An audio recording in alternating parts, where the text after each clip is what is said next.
Hey everyone, welcome back to Branded. I'm your host, Sarah. Today's conversation is all about something that we deeply crave, buying back our time and creating true freedom through our business.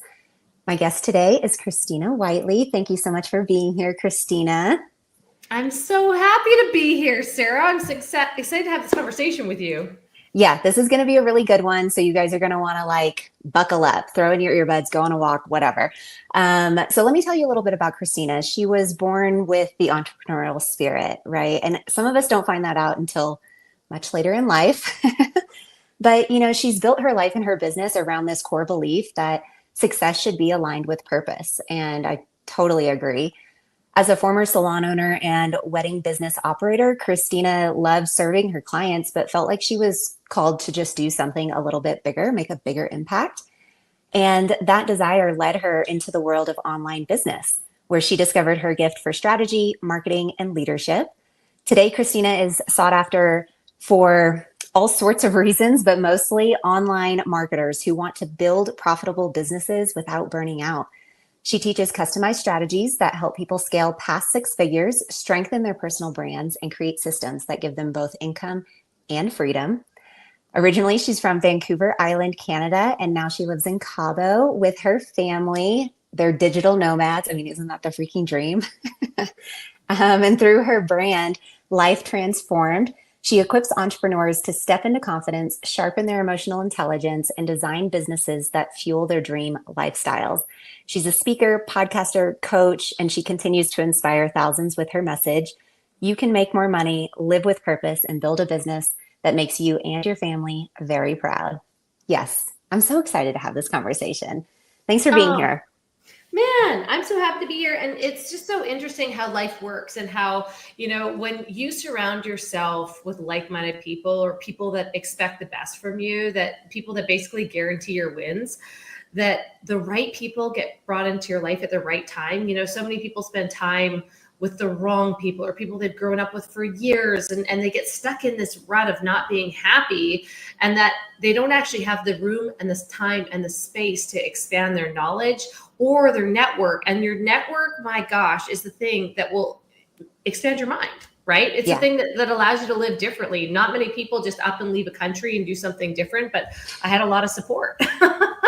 Yeah, I mean, what a scary move, right? But you're so right when you say the people you surround yourself with, you almost don't even recognize how much of an impact they have on you until you're in a different room. And then you're like, whoa, okay, guess I've been staying stuck for a little bit and maybe I don't want that anymore. And I know for me, that happened about, I would say 3 years ago, is really when I can put my finger on it and say, yes, this is when I had that sort of light bulb moment of it's time for a change. It's time for something different. Yeah, you don't get better or you don't get different if you do more of the same, right? You Yeah. have to do something different if you want something different. And a lot of the times we don't know what that next step is until we go and seek it out in people that have already done it. Oh, exactly. And everybody thinks you have to be, the trailblazer of some scenario, but in the grand scheme of life, nothing is truly original. Everything is sort of a refinement or a version of something else. And so it's okay to take inspiration from the people you see around you that are doing the things you want to be doing, plain and simple. It's how you get better, right? I remember for so many years, and maybe you didn't go through this, but for me, I definitely went through this era of comparison. And I would scroll through social media and look at what other people are doing, and I would get lost in it. And I'd lose myself in it too, because I didn't take the time and space to truly get rooted in who I was and what I'm here for. And over the last year and a half, 2 years, I've really kind of deep dived into who's my competition. How am I different? How am I unique from them? How could I put a spin on what they're doing or even do something completely different? I've been in an industry where people say, if you want to increase your business, talk to more people, talk to more people, talk to more people. And not only is that time consuming and soul sucking, but a lot of people don't want to do it, right? And so if you don't want to do something, you usually procrastinate, or you actually don't create the habit of doing it, even though you know you have to do it, and you don't get the result that you want. And then you prove to yourself that you can't do it. So it's so important to surround yourself with the doers, the movers, the shakers, the people that are actually doing the things that you want to do, that are getting the results, and then learning from them, and then just transforming your daily habits and improving your daily habits so that you can have the life that you want, because every single person on the planet is capable of creating what they want. It's the belief behind that that matters. Oh, 100%. Yeah. And I went through the comparisonitis as well for like a full year or more. Yeah. It was soul sucking, like you say, and it was tiresome and confusing. And I really couldn't put my finger on like who I wanted to be out in the marketplace, because until I started my business 3 years ago, I really had no online presence. I would show up and dump a bunch of vacation photos and be like, peace, I'll be back in a year, like the next time I take a vacation. And so I didn't know what the hell I was doing or who I was, because, you know, me out in everyday life, when I meet somebody and I have a conversation, it can be so fleeting that you don't really think about what you're bringing to that conversation. But when you're online and it lives there forever, you really start thinking about it a little more.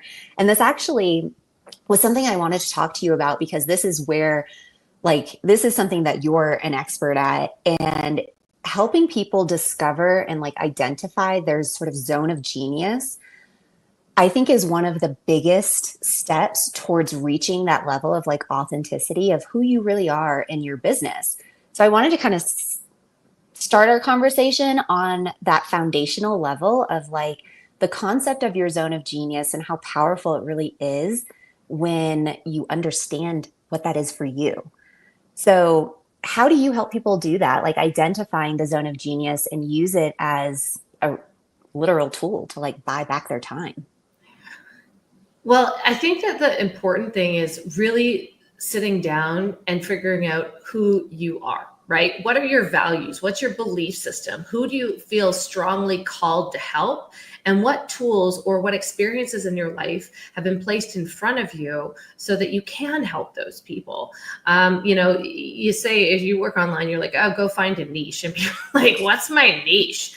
And it becomes really confusing. And then people search for 5 years for their niche instead of realizing that it's deeper than that. It's who they are. Because if you're just out there trying to make money, if you're just out there trying to sell stuff to make money, you're going to just flow with the wind. You're just going to go to whatever is hot right now, whatever is trending. You're looking for the golden goose. I say all the time, people give up long-term big money because they don't realize what it takes to build that for short-term cash infusions. And I understand it, because we live in this world that is increasingly getting more expensive, that is getting harder to be seen, harder to be heard, right? But if you took the time to form your unique message, the one that the hill that you're willing to die on, what's that hill that you're willing to die on, right? And like that, I say that, and I should say that with so much more reverence after what happened this week with Charlie Kirk. I should say that in a way that we have to be willing to be so convicted in what we do that we'll die for it. Like, I'm very convicted in my belief system and how I want to raise my kids and how I want to help people transform their lives to live a life of intention and purpose and really create a life on their terms.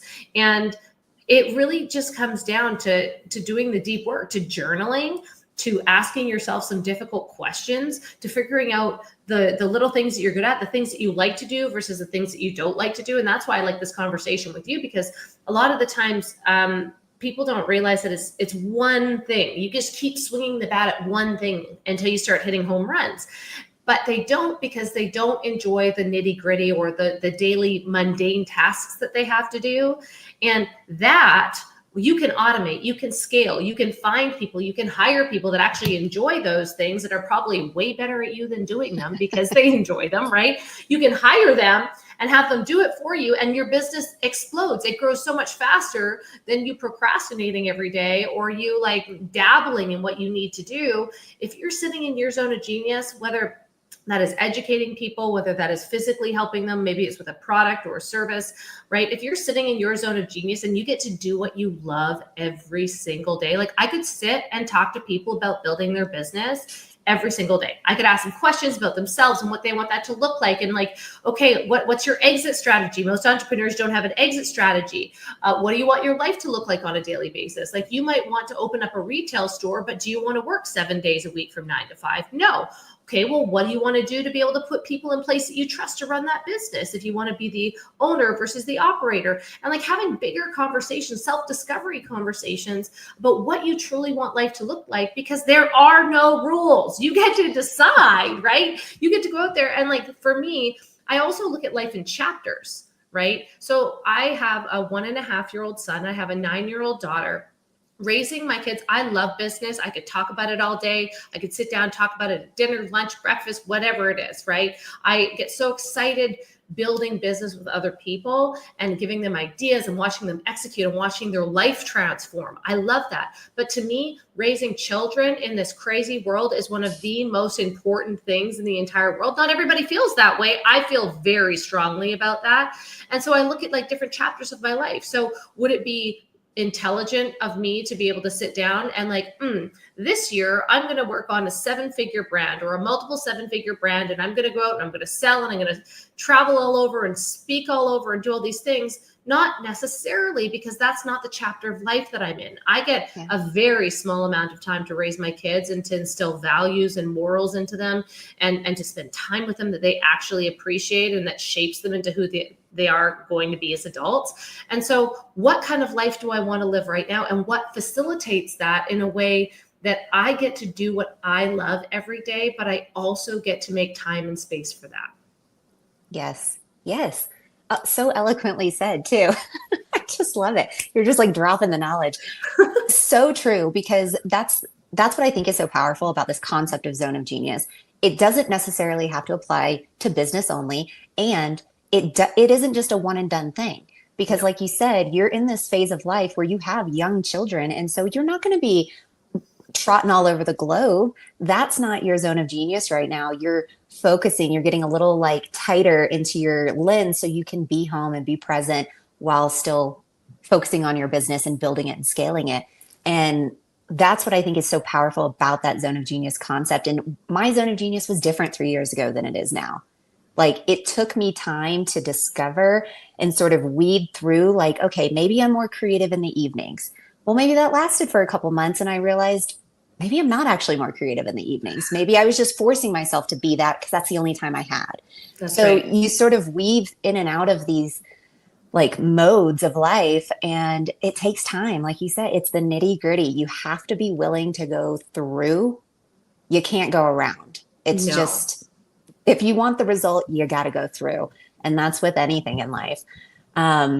Speaking of like this freedom concept, I know your podcast is called Freedom Motivated. Love the name, by the way. It's like to the point. This is what you're going to get. But freedom looks very different for a lot of people, as you were just mentioning. You know, people that are parents and have kids the exact same age feel very differently about how they raise their kids. You know, freedom is different.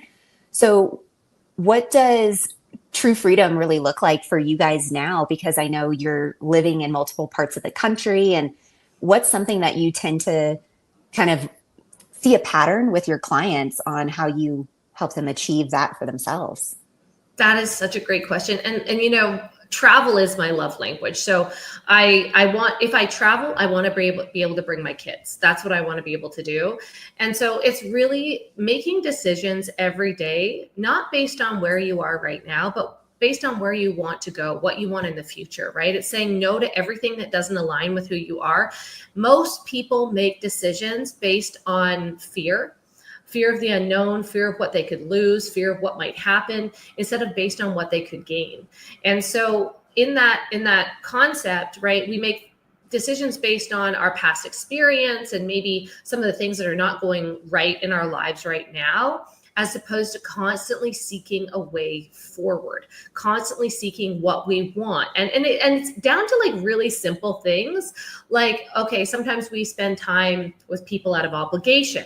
And it's like, if it's not a hell no, I'm not going, right? Even if it's like somebody's wedding and I get a wedding invite and like everyone feels so obligated. If I don't want to go, I'm not going to go. I'm not going to make the time to go. I'll send a gift. I'll say thank you, whatever, right?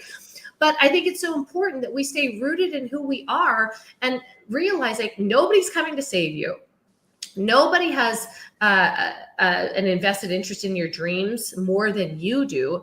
The only person that can make that happen is you. And it's okay to evolve, right? I talked to somebody this week and they're like, well, I put out my first course and realized I hate creating courses. I hate it. And I'm like, awesome. And they're like, what? And I was like, no, that's awesome. You did it. You executed it. You finished. And then you decided you didn't want to ever do it again. Then don't ever do it again.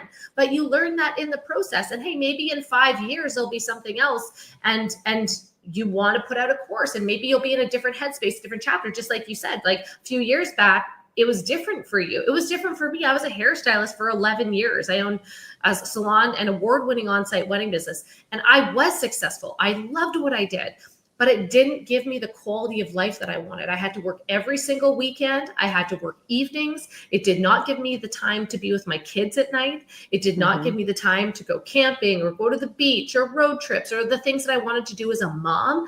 And so that obviously wasn't aligned with my greatest good. And it's okay to shift and change. And one of the things that I've learned over the last few years is that it's okay to make the next right decision for you right now. But you don't have to know where the end game is. You don't have to know what this big, there's no way that I could have ever guessed that this would be my life, that I would be doing this, that I'd be doing podcasts, that I'd be on social media, that I'd be asked to speak in different places, writing books. I never, ever would have guessed that in a million years. But I just kept saying yes to who I wanted to become. And most people are focused, well, I don't know, I don't feel like I'm good enough, I'm qualified, I'm intelligent enough, I'm pretty enough, I'm blah, blah, blah, whatever the excuses are. But like confidence is built in action. It's built in doing the things. And what I realize is it's the journey. It's the journey that you need to learn to love and appreciate and be present in, because these little things that you learn along the way, you learn about yourself. And some of the things, I don't like that. Okay, well, that's pointing you in a different direction. Or I really like that. Okay, well, let's do more of that. How could we do that better? How could we make more money doing that? How could we sell one to many versus one to one? And start to be more creative about what we do and who we're in front of and finding the right audience. And most people don't take the time that they need to develop that audience, right? They're like, oh, I'm going to launch a program, or I'm going to launch a product. And I'm like, okay, well, when are you launching it? Oh, on Friday. I'm like, do you have a launch plan? Have you talked to anybody about this? Do you have a list? Like, what's happening here? How could, I don't want you to launch it and fail and then be like, oh, this doesn't work. This product sucks, whatever. And it's not true. It's just that you didn't understand the concept leading up to that and what was necessary to execute the result that you wanted. Yeah. So many golden nuggets here. I recently had a conversation with a new client as well and did a total pivot. Because I think, when it comes down to what feels like freedom for you in your life, so often we stay stuck in this sort of like, okay, well, we feel obligated because we made this choice. Okay, now I'm obligated to see it through. But if you're not feeling aligned with it and you don't love it, it's not going to be creating freedom for you. It's going to keep you shackled in this thing that you didn't feel aligned with. And that was the exact conversation I had with her. And she apologized like 3 times in her voice memo that she was changing her mind. And I had to respond with like, you need to give yourself some grace and understand that it's okay that you're not vibing with this anymore. Let's do something different that you are excited about, because that's going to create the freedom that you do want in your business. And I think it's so important how we have these things that happen in our lives, and like creating the course. I created a 6-month course as one of my very first offers and immediately realized didn't love doing that. I loved my clients that were in it and I was committed to them for the 6 months. But when it was done, it was done. And I've been vocal about the fact that I did not enjoy it. I didn't like the time constraint that I put on myself. I didn't like how much pre-work had to be done in order for everything to roll out. So these were things I learned along the way. And I literally said to my husband the other day, we were talking about like a household thing. I don't even know. It wasn't business. And I said out loud, I was like, yeah, it totally didn't work, but it was so worth it because I learned from it. And then I thought to myself, I'm like, yeah, I'm like learning my own shit. I'm really living the things that I'm saying, and it's sort of becoming second nature for me now to be this person that's okay making mistakes, that says yes to the things I want that are, like you say, right in front of you. And who cares what it leads to? Maybe it becomes monetized later. Maybe it's just a way that you express yourself. And that's all it ever is. And that's okay too. Like there's all sorts of ways that freedom presents itself. And I think just like you say, staying authentic to yourself, understanding what feels right for the phase of life that you're in right now, and sort of letting the rest of it just fall into place because it will. If you don't try to control everything, the right things will fall into place for you. Well, Just and happens. those mistakes are part of your growth. Like I wish more people, more entrepreneurs talked about the mistakes that they made, like the $10,000 mistakes they made on their way to $100,000, the $100,000 mistakes you make on the way to $1 million, like painful, but people sit in those and sometimes those take them off course and they never go after it again because they think that it disqualifies them, or they think, oh my God, I can't believe that happened. I'm like, go make more money. Who cares? Like, this is what life is all about. And I it's funny. It reminds me of a conversation I had with my mom many years ago when I met my husband. And after, many failed relationships, I was very picky. I'd like go on a date and then like during appetizers, I'm like, this is not working out. I gotta go. Like, I'm just like, I'm not going to waste your time or my time. Like, this is not going anywhere. And I just got like really cutthroat about that, which sounds like kind of jerky. But when I met my husband, like I liked everything about him. Like there was not anything that I could not live with for a lifetime. And we moved in together. I would like protested a little bit, and he asked me a few times, and I was like, no, I'm not doing that. And I moved in with him 3 months into dating, and Same. he's just right because you just after all of these I won't say mistakes, life lessons, right? All of these life lessons. When you find the right person and you've upheld yourself to like a higher standard and you're like, this is it, right? And so I remember calling my mom and I was like terrified to tell her that I was moving in. And she's like, Christina, she's like, he's amazing. He's so good to you. She's like, I'm so happy for you. And I was like, what? I thought you were going to, like, what if this doesn't work out? Like, then I'm starting to, like, what if it doesn't work out? What am I going to do? And she's like, then you move out. And I've held that concept in my life since she said it because it really impacted me. Like, what's the worst that can happen? What's the worst that can happen if you move to Mexico and it doesn't work out? You move back to Canada, or you move to Italy, or you move to the US, or you move to Costa Rica, or you go wherever you want. And even just stretching yourself in that way outside of your comfort zone, not all things are comfortable when you do them. But again, that's part of growth, is putting yourself in situations that you're forced to grow. Sometimes that's moving to another country. Sometimes that is a mastermind. Sometimes that's hiring somebody that is better than you at something and being like, I know things are falling apart. I need your help, right? Mm-hmm. Mm-hmm. Yeah. I mean, having the self-awareness enough to know that like, okay, this is a good kind of stretch, right? Being a little bit scared is usually a good sign that, the fear is sort of that inclination of like, hey, instead of being scared, get curious, like lean into it. This is obviously something that, you're being pulled towards. And 100% that was the scenario with my husband and I moving to Colorado. So many people question it, like for the last year. And we've been talking about this for like a decade, making this move, and we just haven't. The stars aligned and we were like, we're doing it. We're putting the house on the market. We're getting out of the city and we're doing this. And everyone was like, are you sure? Yeah, I'm sure. Yep. Trust me. I'm sure. And now that I'm here, it's like every single morning I wake up and I'm like, this was quite literally the best decision I ever made in my life. Like, and you don't know that until you just take that leap and you do it. And the same goes for your business. Like when I didn't want to do that course, I took the leap and said, I'm not going to do that course again.